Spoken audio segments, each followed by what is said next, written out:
So ayan guys, may pinya si Apo.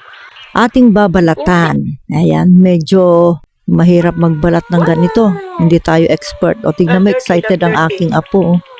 Always na tinuturo niya.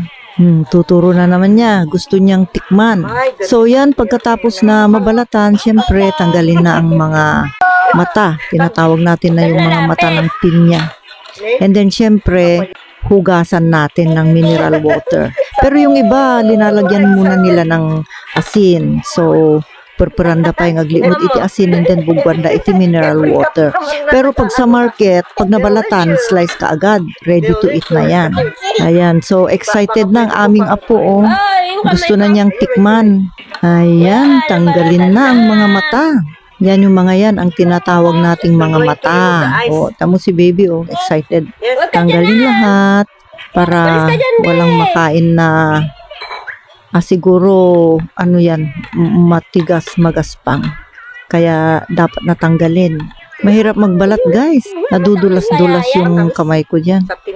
O, tignan mo si baby, excited na. Gusto na niyang kumuha. Ayan, so, nahugasan na.